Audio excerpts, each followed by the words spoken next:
Hello, and welcome to an interpretation of the Tao Te Ching. In this video, we will be discussing Chapter 3. I will read the entire chapter first, then address each of the sections of the chapter in order. If you overly esteem talented individuals, people will become overly competitive. If you overvalue possessions, people will begin to steal. Do not display your treasures, or people will become envious. The master leads by emptying people's minds, filling their bellies, weakening their ambitions, and making them become strong, preferring simplicity and freedom from desires, avoiding the pitfalls of knowledge and wrong action. For those who practice not doing, everything will fall into place. This is the first chapter that really discusses desirable behavior. What to do and not do is the subject of this chapter. Let us look at the first section. If you overly esteem talented individuals, people will become overly competitive. If you overvalue possessions, people will begin to steal. This section talks more about a community's or society's behavior rather than an individual's behavior, though the lessons can be applied to individuals as well. When you praise or esteem talented individuals, others that you do not praise will become jealous and desiring of praise or esteem. People will become competitive for it. Overly praise and people will become overly competitive. Praise is not a bad thing. Excessive praise is the problem. Praise is a way to encourage good behavior in others. The saying that you should praise in public and punish in private does not seem to be what the writer wants here. Praising in private accomplishes the goal of encouraging good behavior without making other people jealous or envious. In public, praise can encourage others to do good behavior as well, if they see that the good behavior is the reason for the praise. Let the public see that the good behavior brings praise, but do not overdo it. Competition is also not a bad thing. Competition can be good. It brings about the best in people when it is a healthy competition. Competition also brings out innovation. When people compete to create better solutions, they strive to do better than the competition. Overly competitive people can get vicious, though. There comes a point where the competition is not healthy. This toxic competition is not good for people or society. What it all boils down to is that praise and competition should be moderated. Praise should not come at the expense of others. Competition should not be a matter of winning at all costs. When you do things for a few or an individual at the expense of others, it is bad for society and for individuals. Overdoing things can also apply to opinions that we hold. The valuation of possessions is a matter of opinion, for example. One person's trash is another person's treasure, as the saying goes. By placing value on some things and not others, people will see this and become desirous of those things, just because of some perceived value. An animal sees no value in paper money, so they do not steal it, unless they see it as a material to make a nest out of. People, on the other hand, place a lot of value on money, and many try to steal it. The same is with possessions, pieces of art, computer equipment, any of a number of things people see as being value, and then they start stealing them. To some degree, current society encourages this behavior.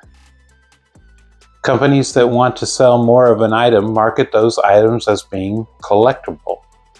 This is an effort to put more value on something that may not otherwise have much value. Look at baseball cards. What are they useful for? Just having? Occasionally looking at? Yet they are one of the more valuable collection types in the United States. Does this make sense? Valuing a possession is not a bad thing. An object may be useful, like various tools. It may bring comfort, like a really comfortable bed. It might be a source of education or entertainment, like a collection of books. Valuing possessions for valid reasons is not a bad thing, though being attached to them can lead to problems, as was discussed in Chapter 2. Section 2 offers an alternative to these behaviors. Do not display your treasures, or people will become envious. This seems a bit obvious, but needs to be said.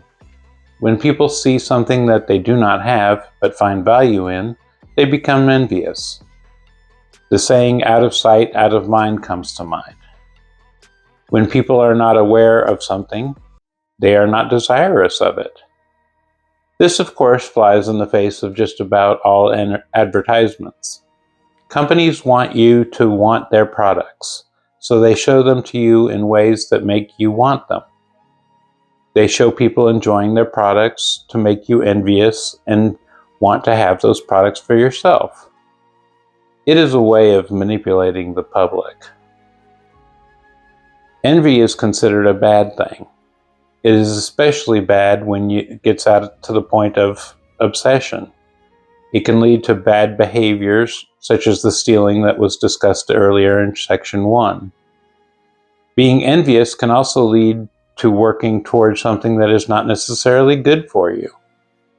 It could lead you to spend money on things that you do not need. Do you really need an expensive piece of jewelry? Can those resources be used for something that can truly better your or someone else's life? On the point of not displaying one's treasures, no one likes a braggart. It is telling the world, look what I have and you don't. Having them is not the issue. It is putting them on display that is the issue.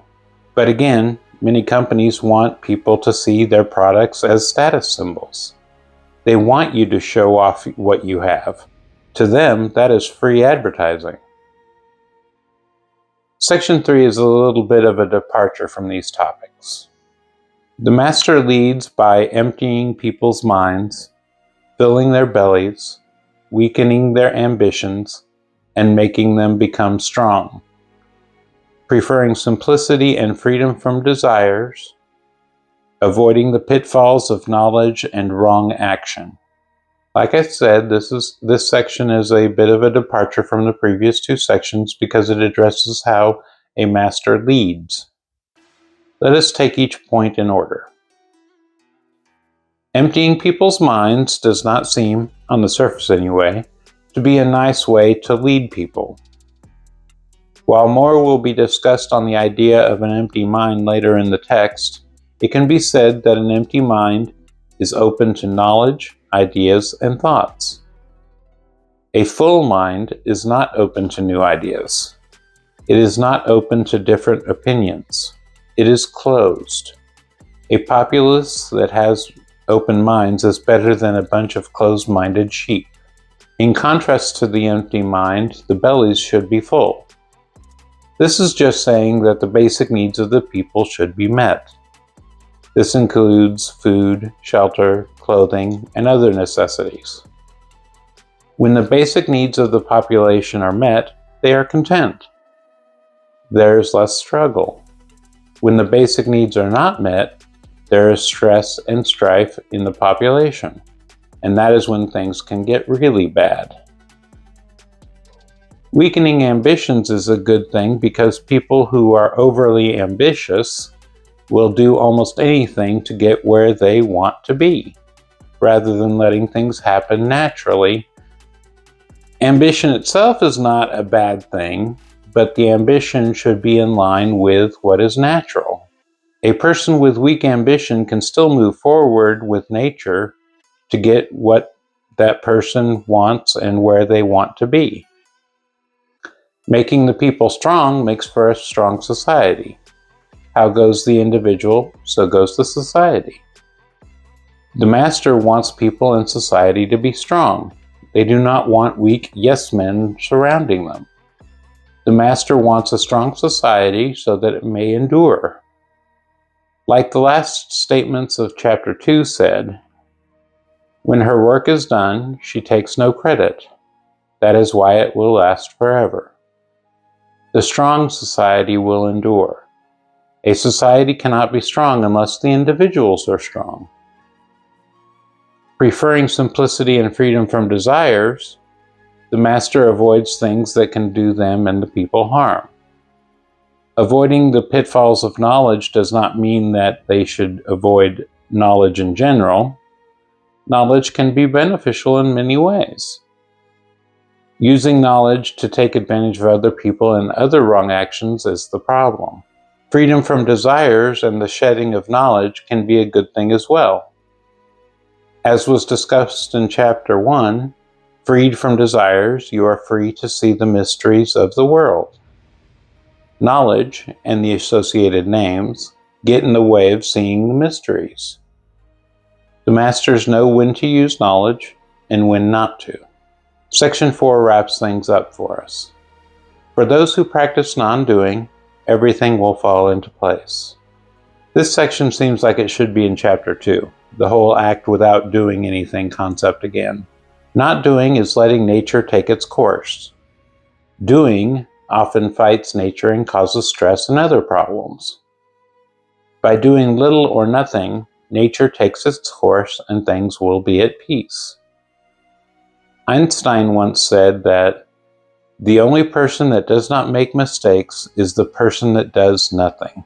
While it is generally accepted that he meant that anyone that does anything is bound to make mistakes, one can also argue that the statement is true in that one who does nothing does not make mistakes. Acting, or not acting, in accordance with nature is not a mistake. Non-doing is a matter of letting nature take action, allowing everything to fall into place, without strife, without stress. Well, that is about it for Chapter 3.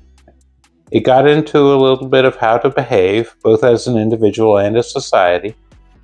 It got into a bit of more of how a master approaches things. It also reiterated some of the topics in previous chapters. As always, I would like to finish by pointing out that these interpretations are my own. I come to these interpretations because of my life experiences and thoughts. You may have different interpretations of the text. That is wonderful. Form your own thoughts on the passages in these videos. Mine may guide you. You may think they are complete rubbish. That is fine as well. These thoughts are just a starting point. I would like you to share your thoughts in the comments on this video, if you would like.